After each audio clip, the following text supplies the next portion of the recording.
क्या आप चाहते हैं कि आपकी एक्सेल शीट में 90% डेटा एंट्री की गलतियां अपने आप रुक जाएं? तो आज सीखिए एक्सेल का डेटा वैलिडेशन फीचर। तो चलिए वीडियो को स्टार्ट करते हैं। तो सबसे पहले हम ये समझते हैं कि डेटा वैलिडेशन क्या होता है। तो देखिए, एक्सेल में डेटा वैलिडेशन एक ऐसा फीचर होता है जिसकी हेल्प से आप किसी भी सेल में डेटा एंटर करने के लिए कुछ नियम बनाते हैं। मतलब कि अगर सही डेटा होगा तो एंटर हो जाएगा, अगर गलत डेटा होगा तो वो एंटर नहीं होगा।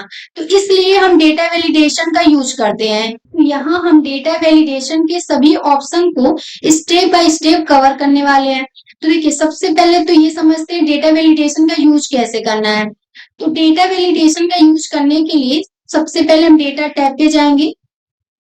इसके बाद से देखिए, यहाँ पे डेटा टूल्स नाम का ग्रुप है और इस ग्रुप के अंदर देखिए एक ऑप्शन देखने को मिल जाता है डेटा वैलिडेशन। इसे आप सेलेक्ट करेंगे। ठीक है, सेलेक्ट करने के बाद देखिए फिर से डेटा वैलिडेशन का ऑप्शन आ रहा है, इसे आप सेलेक्ट कर लेंगे। ठीक है, डेटा वैलिडेशन सेलेक्ट करने के बाद देखिए यहाँ पे डायलॉग बॉक्स ओपन होके आ चुका है। अब डायलॉग बॉक्स ओपन होने के बाद से देखिए यहाँ पे इस एरो पे आप क्लिक करेंगे तो देखिए यहाँ पे मल्टीपल ऑप्शन देखने को मिल जाएंगे। तो हम यहाँ पे एक एक ऑप्शन को समझते हैं। सबसे पहले देखिए यहाँ पे लिखा हुआ एनी वैल्यू।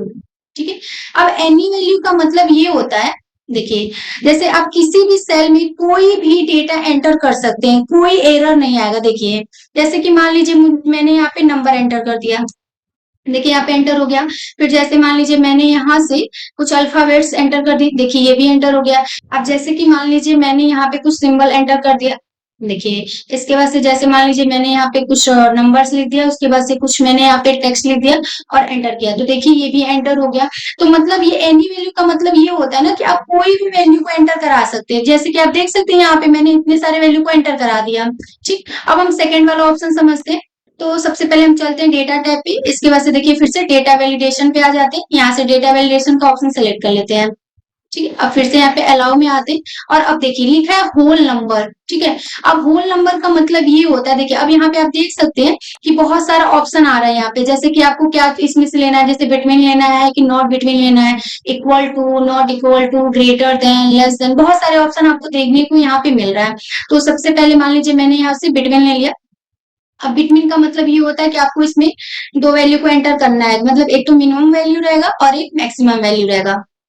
देखिए, तो सबसे पहले अब हम इस ऑप्शन का यूज करने के लिए हम यहाँ से कॉलम को सेलेक्ट कर लेते हैं। देखिए मैंने यहाँ से बी कॉलम को पूरा सेलेक्ट कर लिया कि जो भी हम वैल्यू इसमें एंटर करेंगे तो वो होल वैल्यू पे अकॉर्डिंग रहेगा। देखिए यहाँ पे तो सबसे पहले कॉलम सेलेक्ट किया, इसके बाद से अभी हम जाएंगे यहाँ पे डेटा वैलिडेशन में और यहाँ से डेटा वैलिडेशन सेलेक्ट कर लेंगे।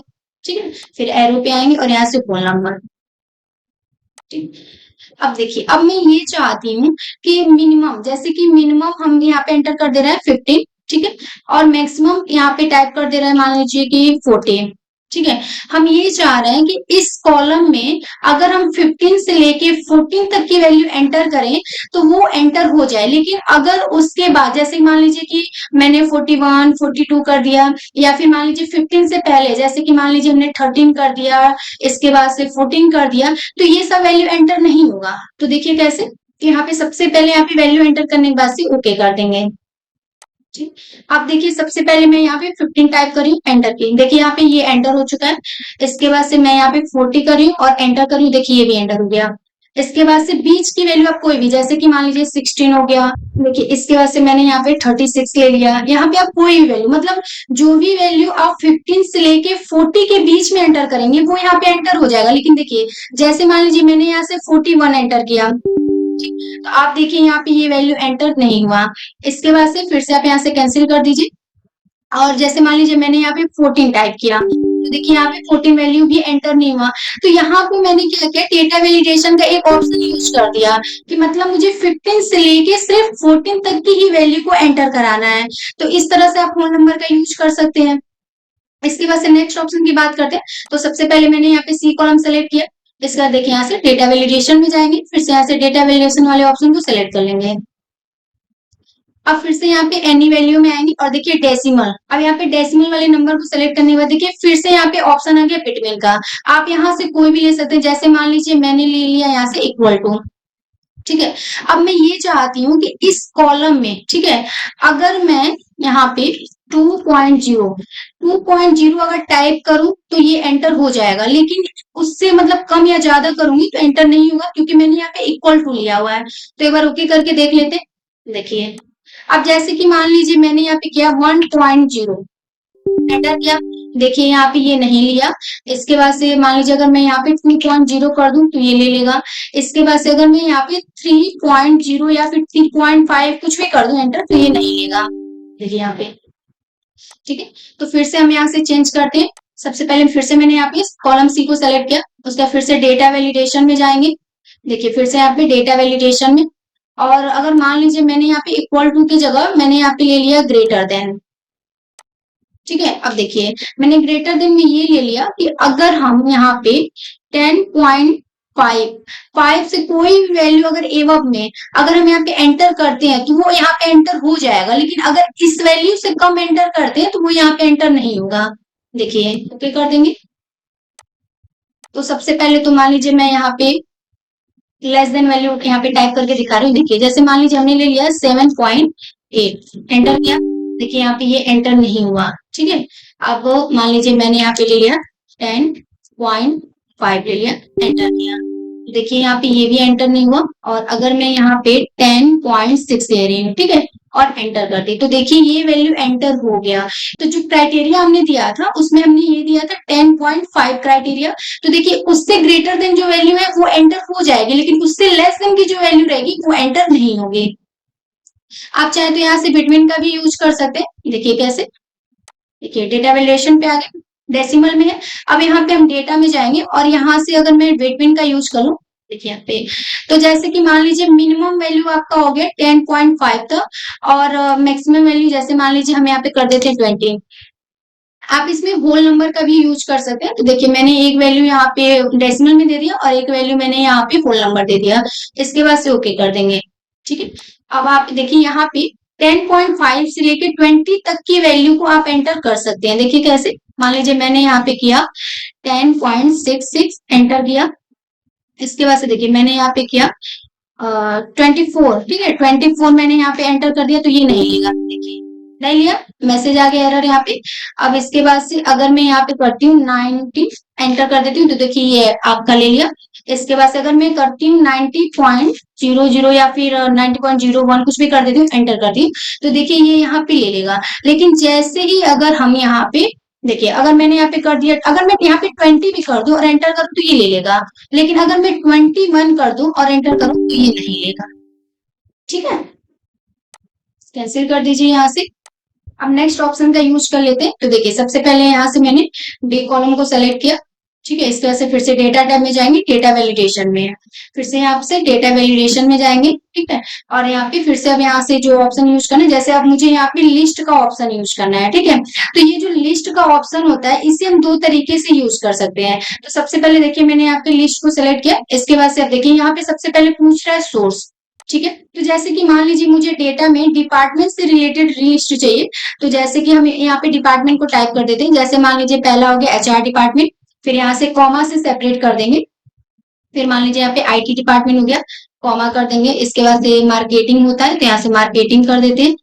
ठीक है, कॉमा से सेपरेट, फिर यहाँ पे सेल्स डिपार्टमेंट लेते हैं, कॉमा, फिर यहाँ से फाइनेंस। आप अपने अकॉर्डिंग यहाँ पे डिपार्टमेंट को टाइप कर सकते हैं। इसके बाद से मैंने किया ओके। ठीक है, अब आप देखेंगे कि इस वाले कॉलम पे यहाँ से एक ड्रॉप डाउन लिस्ट क्रिएट होके आ चुकी है, और जैसे ही आप इस ड्रॉप डाउन लिस्ट पे क्रिएट करते हैं तो देखिए यहाँ पे एक लिस्ट आ चुका है। अब जैसे मान लीजिए मुझे इस सेल में आईटी डिपार्टमेंट का डेटा एंटर करना है, तो देखिए जैसे ही मैंने आईटी सेलेक्ट किया ऑटोमेटिक यहाँ से ये आईटी डिपार्टमेंट का आ गया। अब जैसे मान लीजिए मुझे सेकेंड वाले सेल में मार्केटिंग का डेटा एंटर करना है, तो देखिए मैंने यहाँ पे मार्केटिंग का सेलेक्ट किया तो एंटर हो गया। इसी तरह आप मतलब यहाँ से लिस्ट में जो भी आप सेलेक्ट करेंगे वो ऑटोमेटिक आपके सेल में एंटर हो जाएगा। देखिए हो गया यहाँ से जो भी चीज आप एंटर करना चाहते हैं। अब इसी तरह मान लीजिए कि अगर मैंने पहले से ही डेटा बना रखा है, जैसे कि मैं यहाँ पे टाइप कर दे रही हूँ, जैसे कि मान लीजिए मैंने यहाँ पे पहले से ही कोई डेटा बना रखा है, जैसे यहाँ पे एचआर हो गया, आईटी हो गया, सेल्स हो गया। ठीक है, फिर यहाँ से मार्केटिंग हो गया, एंटर किया मैंने। फिर यहाँ से जैसे फाइनेंस है, फाइनेंस भी ले लेते हैं। अब जैसे मान लीजिए कि पहले से ही ये डेटा एंटर है, ठीक है, तो अगर हमें इसका लिस्ट बनाना है, तो जैसे मैं यहाँ पे ना एक बार डिपार्टमेंट टाइप कर दे रही हूँ, जैसे हेडिंग बन जाएगा, तो एक सेकंड में यहाँ पे डिपार्टमेंट टाइप कर दी, एंटर कर दी, ठीक है, और यहाँ पे मैं टाइप कर ले रही हूँ एचआर वाला भी, इस सेल में, एक सेकंड, देखिए एचआर भी मैंने टाइप कर दिया यहाँ से, एंटर कर दिया। अब देखिए मान लीजिए कि मुझे इस डिपार्टमेंट का लिस्ट क्रिएट करना है, तो सबसे पहले हम यहाँ पे डिपार्टमेंट वाले हेडिंग पे आएंगे, इसके बाद से यहाँ पे डेटा वैलिडेशन, देखिए अब बार बार आपको यहाँ पे एरो पे क्लिक करने की जरूरत नहीं है, फिर यहाँ डेटा वैलिडेशन पे क्लिक करिए, फिर डेटा वैलिडेशन पे, आप यहाँ साइड में मतलब आप एक बार ऊपर ऐसे क्लिक कर देंगे तो ये डायलॉग बॉक्स ओपन होके आ जाएगा, ठीक है। अब यहाँ से हम जाएंगे और यहाँ से लिस्ट को सेलेक्ट करेंगे। अब देखिए यहाँ पे सोर्स पूछ रहा है, ठीक है, तो सोर्स में अगर हमारे पास डेटा एंटर नहीं है तो डायरेक्ट टाइप करके भी कर सकते हैं, और देखिए यहाँ पे एंटर है डेटा, तो हमें जहां से भी, जैसे अगर हम चाहते हैं कि जो हमारा लिस्ट बने उसमें हेडिंग भी इंक्लूड रहे, तो हम हेडिंग से भी सेलेक्ट कर सकते हैं, और अगर आप चाहते हैं कि हेडिंग इंक्लूड ना हो, हम यहाँ से डायरेक्ट आईटी डिपार्टमेंट जहां से यहाँ से सेलेक्ट कर देंगे, देखिए ये इस तरह का सोर्स यहाँ पे सेलेक्ट हो जाएगा। इसके बाद से जैसे ही ओके करेंगे, तो देखिए यहाँ पे डिपार्टमेंट वाले सेल में ड्रॉप डाउन लिस्ट क्रिएट होके आ चुका है, तो जो भी आप यहाँ पे डेटा एंटर किए रहेंगे, देखिए वो यहाँ पे लिस्ट के फॉर्मेट में आ जाएगा, देखिए, ठीक है। अब हम नेक्स्ट ऑप्शन की बात करते हैं, तो देखिए सबसे पहले नेक्स्ट ऑप्शन सीखने के लिए सेम मैंने ये एफ वाला कॉलम सेलेक्ट किया, इसके बाद से फिर से मैं यहाँ से डेटा वैलिडेशन में जाऊंगी, देखिए एनी वैल्यू की जगह अब यहाँ से डेट है, ठीक है, तो डेट को सेलेक्ट करूंगी, और देखिए सब में लगभग ये आपको प्रोसेस देखने को मिल जाएगा कि यहाँ पे आप क्या लेना चाहे, जिस अकॉर्डिंग आप यहाँ से लेंगे ना कोई भी ऑप्शन, उसी अकॉर्डिंग आप मतलब वैल्यू को एंटर कराते हैं, फिर उसी अकॉर्डिंग यहाँ पे डेटा एंटर भी कर पाते हैं। अब जैसे कि मान लीजिए यहाँ पे बिटवीन है, तो मुझे यहाँ पे दो डेट एंटर करने पड़ेंगे, देखिए एक है यहाँ पे स्टार्ट डेट और एक है यहाँ पे एंड डेट। जैसे कि मान लीजिए कि हम ये चाहते हैं, देखिए कि 10 जून से लेके, ठीक है, तो मैं यहाँ पे कर दे रही हूँ 10 जून 2026 से लेके, ठीक है, और एंड डेट है हमारा कि मान लीजिए 10 जुलाई हो गया, तो 10 जुलाई, ठीक है, तो यहाँ पे कर देंगे 10 जुलाई 2026, 26 तक डेट को हम एंटर कर सके, ठीक है, तो देखिए मैंने इस कॉलम पे लगा दिया। अब मैं अगर यहाँ पे मान लीजिए मैं पहले तो 10 जून का ही एंटर करती हूँ, देखिए 2026 एंटर करेंगे, तो देखिए यहाँ पे ये डेट ले लिया, ठीक है। अगर मान लीजिए कि मैं यहाँ पे 10 जून ही कर रही हूँ, और देखिए यहाँ पे 10 जून और यहाँ से 2025 कर दी, एंटर कर दी, तो देखिए ये नहीं लेगा, क्यों नहीं लेगा, क्योंकि देखिए हमने कह सकते क्राइटेरिया लगाया था कि जो भी डेट हम एंटर करें वो 10 जून 2026 से लेके 10 जुलाई 2026 के बीच में ही होना चाहिए, तो ना तो आप उसके पहले का डेट एंटर कर सकते हैं और ना तो आप उसके बाद का डेट एंटर कर सकते हैं। तो जैसे मान लीजिए मैंने यहाँ पे एंटर कर दिया 5 जुलाई, देखिए यहाँ पे, तो ये जब एंटर करेंगे 2026, तो ये एंटर कर रहे हैं, देखिए ये ले लिया, ठीक है, मतलब 10 जुलाई के पहले का हम डेट कर लेंगे, 10 जुलाई भी अगर एंटर कर देंगे तो ये लेगा, देखिए फिर से मैं यहाँ पे कर दे रही हूँ, जैसे कि मैं यहाँ से कर ले रही हूँ 9 जुलाई, देखिए अब अगर मैं यहाँ से कर दूं 11 जुलाई, ठीक है, एंटर किया, तो देखिए यहाँ पे ये नहीं लेगा, तो आप अपने अकॉर्डिंग क्राइटेरिया को सेलेक्ट कर सकते हैं। अब नेक्स्ट ऑप्शन यूज करने के लिए सबसे पहले फिर से मैं यहाँ से जी कॉलम को सेलेक्ट कर रही हूँ, इसके बाद से यहाँ से डेटा वैलिडेशन वाले ऑप्शन पे जाएंगे, ठीक है, इसके बाद से फिर से यहाँ पे अलाउ में आएंगे, और एनी वैल्यू की जगह यहाँ से हम टाइम वाले ऑप्शन को सीखते हैं, देखिए यहाँ से टाइम वाले ऑप्शन को सिलेक्ट कर दिया, ठीक है। अब फिर से आप देखिए फिर से यहाँ पे बिटवीन, और यहाँ पे स्टार्ट टाइम है, एंड टाइम है, तो यहाँ से आप कोई भी ऑप्शन ले सकते हैं, वो आपके ऊपर डिपेंड है कि आप कौन से ऑप्शन लेके यूज कर रहे हैं। जैसे कि मान लीजिए आप बिटवीन का मतलब क्या होता है कि कहाँ से लेके कहाँ तक, मतलब कि बीच के आप टाइम या फिर बीच के डेट या फिर बीच की वैल्यू को आप एंटर कर सकते हैं। नॉट बिटवीन का मतलब क्या होता है कि जो वैल्यू आप वहां पे एंटर कर रहे हैं उसे छोड़ के बाकी कोई भी वैल्यू आप एंटर कर सकते हैं। इक्वल टू का मतलब क्या होता है, जो भी वैल्यू आप एंटर किए एग्जैक्ट एकदम वही वैल्यू होना चाहिए तो ही एंटर होगा। नॉट इक्वल टू का मतलब क्या होता है कि मान लीजिए जो भी वैल्यू आपने एंटर किया है उसे छोड़ के बाकी आप कोई भी वैल्यू एंटर करा सकते हैं, ठीक है, तो आप अपने अकॉर्डिंग यहाँ से कोई भी ऑप्शन चूज कर सकते हैं। तो जैसे मैं यहाँ पे बिटवीन ही ले रही हूँ आपको समझाने के लिए, तो बिटवीन का मतलब क्या है आपका कि आपको कहाँ से लेके कहाँ तक की टाइमिंग को एंटर करना है। तो देखिए सबसे पहले मैं यहाँ से स्टार्ट टाइमिंग में कर दे रही हूँ 8 AM, ठीक है, देखिए 8 AM से लेके अब जो हमारा एंड टाइम होगा वो 5 PM तक होगा, तो मैं यहाँ से कर दे रही हूँ 5, इसके बाद से आप यहाँ टाइप कर दीजिए PM, देखिए यहाँ पे स्मॉल हो गया, मैं कैपिटल कर देती हूँ PM, ठीक है। इसके बाद से आप ओके कर दीजिए। देखिए अब इस जी कॉलम में 8 AM से लेके 5 PM तक की कोई भी टाइमिंग को अगर हम एंटर करते हैं तो वो एक्सेप्ट होगा, और उसके बाहर का अगर कोई भी टाइमिंग हम एंटर करते हैं तो वो एक्सेप्ट नहीं होगा। देखिए जैसे कि मान लीजिए सबसे पहले मैं यहाँ पे 8 AM ही लेती हूँ। देखिए एंटर की, देखिए ये एक्सेप्ट हो गया। अगर देखिए अब मैं यहाँ से 10 AM कर दूं तब भी ये एक्सेप्ट हो जाएगा। एक सेकंड, देखिए यहाँ पे 10 AM, ठीक है, एंटर की, तो देखिए ये एक्सेप्ट हो गया। अगर मैं यहाँ पे 5 PM भी कर देती हूँ, देखिए 5 PM टाइप कर दी और एंटर की, तो देखिए ये भी एक्सेप्ट हो गया। लेकिन मान लीजिए अगर मैं यहाँ पे 7 AM टाइप कर दी, जैसे देखिए यहाँ पे मैंने किया 7, ठीक है, और मैंने यहाँ पे कर दिया AM, ठीक है। अब क्योंकि क्राइटेरिया हमने दिया था कि 8 AM से लेके 5 PM तक, अब देखिए जैसे हम एंटर करेंगे तो ये नहीं लेगा, ठीक है।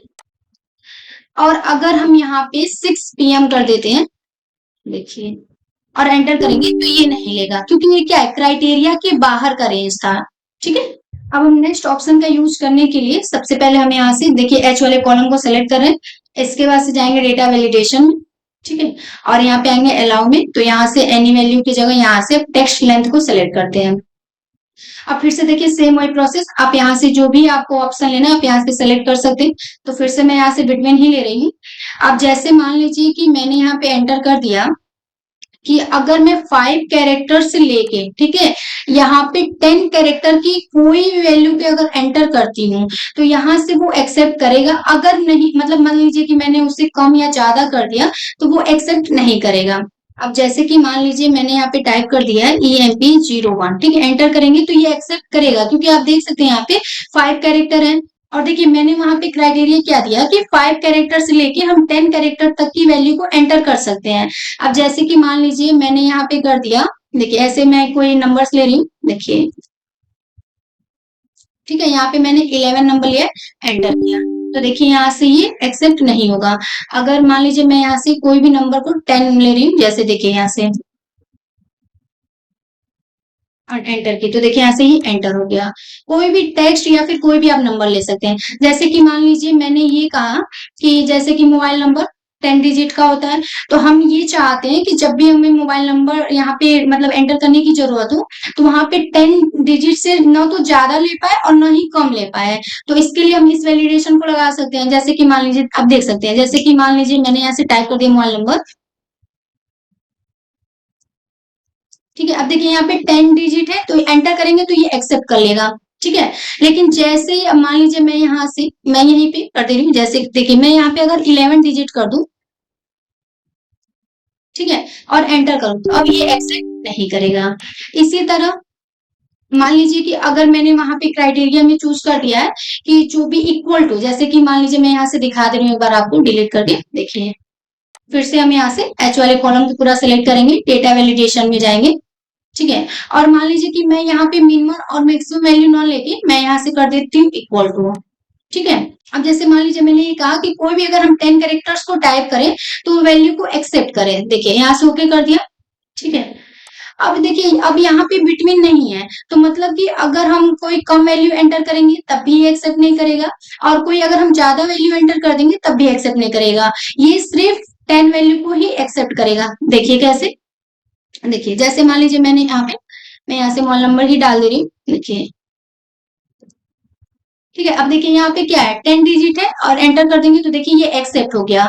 लेकिन अगर मैं यहाँ से मान लीजिए कि मैंने यहाँ पे क्या कर दिया, 9 डिजिट ही किया और एंटर किया, तो देखिए ये एक्सेप्ट नहीं होगा। इसी तरह मान लीजिए मैंने यहाँ पे 11 डिजिट कर दिया, ठीक है, और एंटर किया, तो ये एक्सेप्ट नहीं होगा। अब हम नेक्स्ट ऑप्शन की बात करते हैं। तो देखिए, तो सबसे पहले हम डेटा वैलिडेशन ऑप्शन पे आ जाएंगे, ठीक है। और देखिए यहाँ पे एक ऑप्शन देखने को मिल रहा है इनपुट मैसेज, तो हम इसे सेलेक्ट करेंगे। इसके वजह से देखिए ऑप्शन क्या है, so input message when cell is selected, ठीक है, मतलब आप सेलेक्टेड सेल के लिए क्या इनपुट मैसेज दिखाना चाहते हैं। तो जैसे कि आप देख सकते हैं यहाँ पे दो ऑप्शन दिया है, सबसे पहले टाइटल है फिर इनपुट मैसेज है, ठीक है। तो टाइटल में हम यहाँ से यूजर नेम डाल देंगे, देखिए यहाँ से, ठीक है, इनपुट मैसेज। अब पहले तो ये समझ लेते हैं कि अगर हम इस ऑप्शन का यूज करेंगे तो इससे क्या होगा। तो कभी आपने ऑनलाइन फॉर्म फिल किया होगा, तो वहां पे सजेशन के रूप में कुछ टेक्स्ट आते हैं, जैसे कि मान लीजिए इंटर योर नेम आ गया, या फिर इंटर योर फादर नेम आ गया, या फिर इंटर योर मोबाइल नंबर आ गया। तो इससे क्या होता है कि यूजर्स को पता चलता है कि इस बॉक्स में क्या फिल करना है। ठीक, तो इसी तरह हम एक्सेल के अंदर भी इस ऑप्शन का यूज करके हम दिखा सकते हैं कि किस सेल में क्या फिल करना है। तो हम यहाँ से इनपुट मैसेज में लिख देते हैं। सबसे देखिए मैंने यहाँ पे नॉर्मल लिख दिया इंटर योर नेम। ठीक है, ठीक है, इतना लिखने के बाद से अब यहाँ पे जैसे ही हम ओके करेंगे, तो आप देख सकते हैं यहाँ पे सजेशन के रूप में आ रहा है, क्या आ रहा है, यूजर नेम करके आ रहा है। जो भी एंटर करेंगे तो आपका सजेशन के रूप में यहाँ पे आ जाएगा। अब हम नेक्स्ट ऑप्शन की बात करते हैं। देखिए, तो इसके लिए भी डेटा वैलिडेशन वाले ऑप्शन पे जाएंगे, फिर से यहाँ से डेटा वैलिडेशन, और देखिए यहाँ पे ऑप्शन आ रहा है एरर अलर्ट का। ठीक है, जैसे कि मान लीजिए हम ये चाहते हैं कि जो भी एरर आए वो मेरे अकॉर्डिंग है, जो भी हम टेक्स्ट वहां पे एंटर करें उसके अकॉर्डिंग आए। जैसे कि अभी आप देख सकते हैं मैंने इन सब पे डेटा वैलिडेशन लगाया हुआ है। तो जैसे कि मान लीजिए कि मैंने अगर यहाँ पे ये जो मैंने नंबर लिया है, तो मैंने यहाँ पे 21 टाइप किया, फिर एंटर किया। ठीक है, तो आप देख सकते हैं ये जो एरर मैसेज आ रहा है, हम ये चाहते हैं कि ये मेरे अकॉर्डिंग मैसेज आए, तो इसके लिए हम एरर अलर्ट ऑप्शन का यूज करते हैं। देखिए कैसे। तो देखिए, तो सबसे पहले मैंने यहाँ से आई वाले कॉलम को सेलेक्ट किया, डेटा वैलिडेशन में जाएंगे। ठीक है, और सबसे पहले अगर मुझे यहाँ पे एरर अलर्ट दिखाना है, तो सबसे पहले हम यहाँ पे सेटिंग वाले ऑप्शन में आएंगे, और यहाँ से अलाउ में, जैसे कि मान लीजिए मैंने यहाँ से टेक्स्ट लेंथ वाले ऑप्शन का यूज कर लिया। ठीक है, और मैंने यहाँ पे बिटवीन की जगह इक्वल टू का ऑप्शन ले लिया। देखिए, और मैंने यहाँ पे लेंथ में ये टाइप कर दिया 10। ठीक है, कि मतलब जो भी वैल्यू अगर हम 10 तक एंटर करते हैं तो वो एक्सेप्ट होगा, अगर 9 हमने कर दिया या 11 कर दिया तो वो एक्सेप्ट नहीं होगा। ठीक है, इतना करने के बाद से फिर आप यहाँ पे एरर अलर्ट पे जाएंगे, और यहाँ पे स्टॉप वैल्यू, तो आप देख सकते हैं यहाँ पे कई सारे ऑप्शन मिल जाएंगे, जैसे कि स्टॉप है, वार्निंग है, इंफॉर्मेशन है, तो आप कोई भी यहाँ से ऑप्शन यूज कर सकते हैं। तो जैसे मैंने यहाँ से स्टॉप वाला ऑप्शन सेलेक्ट किया। अब यहाँ पे टाइटल में हम टाइप कर देंगे इनवैलिड। ठीक है, और यहाँ पे एरर मैसेज, अब यहाँ पे ये कि एरर मैसेज में आप क्या दिखाना चाहते हैं। तो जैसे कि मान लीजिए मैंने यहाँ पे कर दिया प्लीज इंटर वैलिड नंबर। अब इसलिए मैंने ये ऑप्शन टाइप किया क्योंकि हम मोबाइल नंबर पे ही देखने वाले हैं, तो हम यहाँ से ओके कर देंगे। ठीक है, अब इस आई वाले कॉलम में अगर मैं 10 तक कोई भी, अगर मतलब मैं मोबाइल नंबर ही ले लीजिए, मोबाइल नंबर अगर टाइप कर दूं, या फिर मान लीजिए कोई आप टेक्स्ट ही टाइप कर देंगे, तो जो अभी मैंने एरर अलर्ट डाला वही यहाँ पे आएगा। जैसे कि देखिए मान लीजिए मैंने यहाँ से फिर से मोबाइल नंबर लिया। ठीक है, ये 10 डिजिट का है, एंटर करेंगे तो ये एक्सेप्ट हो जाएगा। लेकिन मान लीजिए मैंने यहाँ पे 9 डिजिट कर दिया, देखिए, और एंटर कर दिया। ठीक है, तो आप देखेंगे यहाँ पे क्या लिखा है, प्लीज एंटर वैलिड नंबर। तो जो भी आप मैसेज वहां पे टाइप कर देंगे वो यहाँ पे आपका शो हो जाएगा। देखिए यहाँ से फिर से आप कैंसिल कर दीजिए, मैं एक बार और टाइप करके दिखा दी। देखिए, जो भी आप क्राइटेरिया दिए रहेंगे उसके अकॉर्डिंग, देखिए यहाँ पे आ गया। तो आप यहाँ पे अपने अकॉर्डिंग इस ऑप्शन का यूज करके जो भी एरर अलर्ट में दिखाना चाहते हैं वो दिखा सकते हैं। अगर आपको ये वीडियो पसंद आई है तो लाइक कीजिए और हमारे चैनल को सब्सक्राइब कीजिए।